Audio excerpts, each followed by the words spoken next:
نحمده ونصلي على رسوله الكريم اما بعد فاعوذ بالله من الشيطان الرجيم بسم الله الرحمن الرحيم الحمد لله رب العالمين الرحمن الرحيم مالك يوم الدين إياك نعبد وإياك نستعين اهدنا الصراط المستقيم صراط الذين أنعمت عليهم غير المغضوب عليهم ولا الضالين آمين صدق الله مولانا وصدق رسوله النبي الكريم والحمد لله رب العالمين۔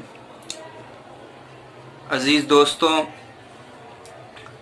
آج ہم سورہ فاتحہ کے چند تفسیری نکات اور اس کے فضائل کے متعلق چند معروضات پیش کریں گے۔ امید ہے انشاءاللہ تعالی آپ کو اس سے بہت فائدہ ہوگا اور کچھ ایسی باتیں بھی معلوم ہوں گی جو شاید پہلے آپ نے نہ سنی ہوں۔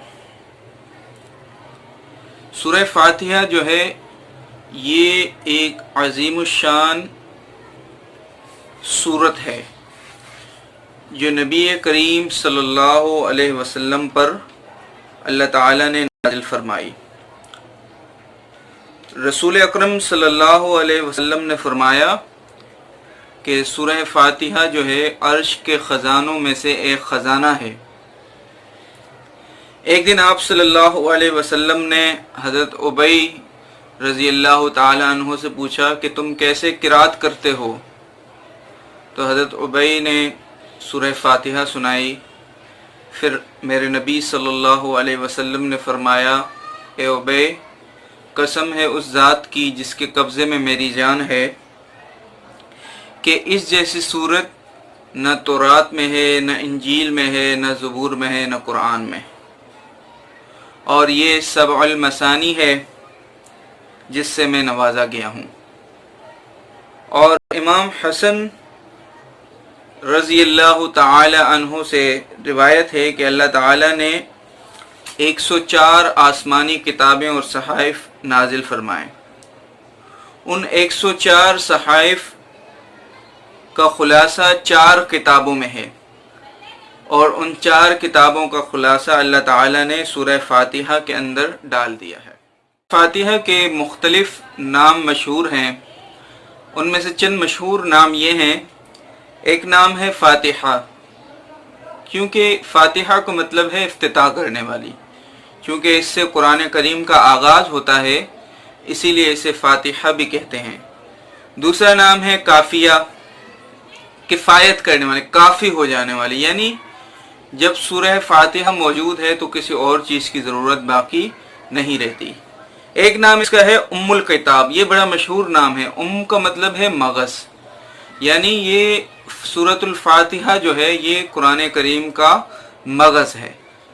اس کے علاوہ ایک نام اس کا ہے سبع المثانی، جو قرآن میں بھی ذکر ہے، یعنی ایسی 7 آیتیں جو بار بار دہرائی جاتی ہیں اور جن میں بار بار جو ہے اللہ تعالیٰ کی ثنا کی گئی ہے۔ اس کے علاوہ اس فاتحہ کا نام رقیہ بھی ہے کہ بعض روایات میں ایسی احادیث ہیں کہ اس سے دم کیا گیا تو اللہ تعالیٰ نے شفا عطا کی، اور اسے شافیہ بھی کہتے ہیں۔ شافیہ کہتے ہیں شفاعت دینے والی، شفا دینے والی۔ اس کے علاوہ اسے سورۃ الصلاۃ بھی کہتے ہیں، یعنی نماز کی سورت، ہر نماز کے اندر اسے پڑھنا ضروری ہے۔ اور اس کے علاوہ سورۃ الکنز ہے، یعنی خزانے والی آیت، اور اسے اساس القرآن بھی کہا جاتا ہے، یعنی قرآن کی بنیاد۔ فاتحہ کو جو ہے قرآن کا خلاصہ کہا جاتا ہے۔ اب اس کے متعلق علماء کرام نے مختلف تعبیریں اختیار کی ہیں۔ میں آپ کے سامنے 3 تعبیریں رکھوں گا۔ پہلی تعبیر کے مطابق قرآن مجید میں 4 مسائل ہیں: توحید، رسالت، صداقت کتاب اور آخرت، قیامت۔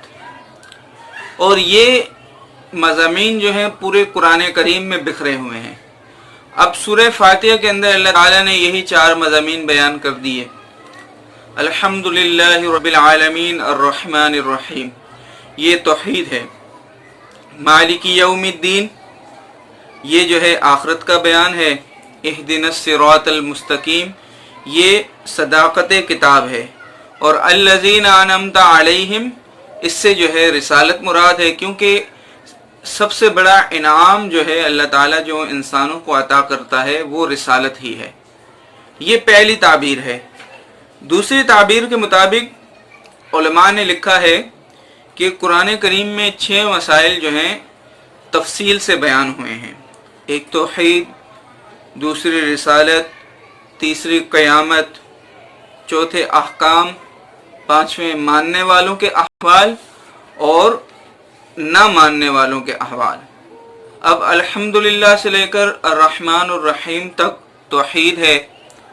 اسی طرح الذین انعمت علیہم میں جو ہے رسالت کی طرف اشارہ ہے۔ مالک یوم الدین میں قیامت کی طرف کا ذکر ہے۔ ایاک نعبد و ایاک نستعین میں احکامات ہیں، اور الذی انعمت علیہم ہے ماننے والوں کا ذکر ہے، اور غیر مغضوب علیہم ولا الضالین میں نہ ماننے والوں کا ذکر ہے۔ اب تیسری تعبیر جو ہے وہ مولانا حسین علی الوانی رحمہ اللہ کی ہے۔ وہ فرماتے ہیں کہ قرآن مجید کے 4 حصے ہیں، اور ہر حصہ جو ہے الحمدللہ سے شروع ہوتا ہے۔ پہلا حصہ سورۃ الفاتحہ سے لے کر سورۃ المائدہ تک ہے۔ دوسرا حصہ سورۃ الانعام سے لے کر سورہ بنی اسرائیل کے آخر تک ہے، اور تیسرا حصہ سورۃ الکہف سے لے کر سورۃ الاحزاب تک ہے، اور چوتھا حصہ سورہ سبا سے لے کر سورۃ الناس تک۔ اچھا، پہلے حصے میں اللہ تعالیٰ کی خالقیت کا بیان ہے کہ اس نے تمام زمین و آسمان کو کس طرح پیدا کیا۔ دوسرے حصے میں اللہ تعالیٰ کی شان ربوبیت کا ذکر ہے کہ وہ تمام کائنات کی مخلوقات کو کس طرح پال رہا ہے، اور تیسرے حصے میں اللہ تعالیٰ کی برکات، اس کے کارساز اور متصرف ہونے کا ذکر ہے کہ تمام کائنات میں صرف اسی کا سکہ ہی چلتا ہے، اور چوتھے حصے میں اللہ تعالیٰ کے روز قیامت مختار کل اور کارساز ہونے کا ذکر ہے۔ اب مولانا حسین علی رحمۃ اللہ علیہ فرماتے ہیں کہ یہی 4 عنوانات جو پورے قرآن میں بکھرے ہوئے ہیں وہ اللہ تعالیٰ نے سورہ فاتحہ کے اندر جمع کر دیے ہیں۔ الحمدللہ رب العالمین میں اللہ تعالیٰ کی خالقیت کی طرف اشارہ ہے، اور رب العالمین میں الحمدللہ میں خالقیت کی طرف، رب العالمین میں ربوبیت کی طرف، اور الرحمن الرحیم میں اللہ کی برکات اور اس کے متصرف ہونے کا ارادہ ہے، یعنی جتنی رحمتیں ہوتی ہیں، جتنی برکتیں ملتی ہیں وہ صرف اللہ کی طرف سے ہی ہوتی ہیں، اللہ کے علاوہ کسی اور ذات کی طرف سے کوئی برکت نہیں ملتی۔ اور چوتھی جو ہے مالک یوم الدین میں چوتھے عنوان کی طرف اشارہ ہے کہ قیامت کے دن جو مالک و مختار ہوگا اور جس کی وجہ سے بخشش ہوگی وہ صرف اللہ تعالیٰ کی ذات ہے۔ لکھا ہے کہ جو شخص خواب دیکھے اور اس خواب کے اندر وہ سورہ فاتحہ پڑھ رہا ہو تو اس کی تعبیر یہ ہے کہ وہ اللہ تعالیٰ اس کو ایسی دعائیں دیں گے کہ جب وہ دعا کرے گا تو وہ دعائیں جو ہیں قبول کی جائیں گی اور وہ مستجاب الدعوات بن جائے گا۔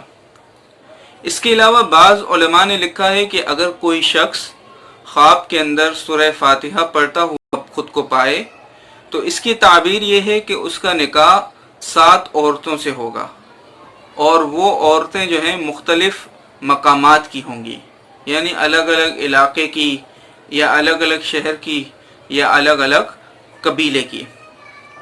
اس کے علاوہ سورہ فاتحہ کا جو اسلوب ہے وہ دعائیہ ہے، لیکن انداز تخاطب ایسا نہیں ہے کہ اللہ تعالیٰ آپ کو بتا رہے ہیں کہ یوں دعا کرو یا یوں دعا کرو، بلکہ جس طرح دعا کرنی ہے وہ الفاظ جو ہے کلمہ گو ایمان والے کی زبان پر جاری کر دیے گئے، اور یہ اللہ تعالیٰ کا بے پناہ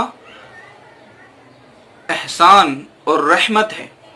وہ کس طرح کہ دنیا کے اندر ہم جب کسی بڑے دربار میں حاضری دیتے ہیں، آپ نے وزیر اعظم سے ملنا ہے، کسی وزیر کے پاس جانا ہے، یا کسی بڑی شخصیت CEO کے پاس جانا ہے، تو اس کے مشیر یا اس کے جو ہے چپڑاسی وغیرہ آپ کو پہلے تنبیہ کرتے ہیں کہ بھائی آپ ان کی بارگاہ میں جا رہے ہیں تو آپ نے اس طرح ادب سے کھڑا ہونا ہے، آپ نے اس طرح ان سے بات کرنی ہے، آپ نے اپنی حاجت اور اپنا مدعا ان کے سامنے ان الفاظ کے ساتھ رکھنا ہے، اور یہ کام نہیں کرنا۔ اور جب انسان ان تمام باتوں کا لحاظ رکھتے ہوئے اس دربار، اس وزیر، مشیر یا وزیر اعظم کے دربار میں جاتا ہے تو پھر بھی کہیں نہ کہیں اس سے غلطی ہو جاتی ہے، تو وہ جو مشیر یا وزیر ہوتا ہے وہ اس انسان کو جاہل، گوار اور اجٹ کے طعنے دے کر نکال دیتا ہے، اور جو مشکل لے کر انسان جاتا ہے وہ حل بھی نہیں ہوتی۔ یہ دنیاوی کاموں کے جو ارباب ہیں، جو متصرف ہیں اور کارساز ہیں، یہ ان کا حال ہے۔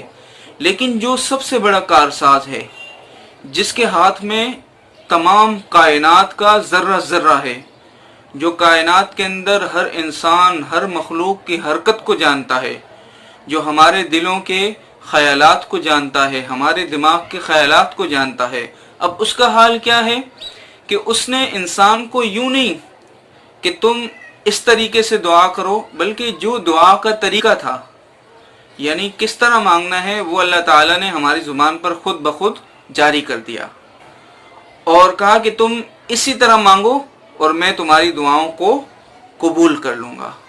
تو یہ تھی دوستوں آج کی ویڈیو، جس میں ہم نے سورۃ الفاتحہ کے چند فضائل و مناقب کا احاطہ کیا۔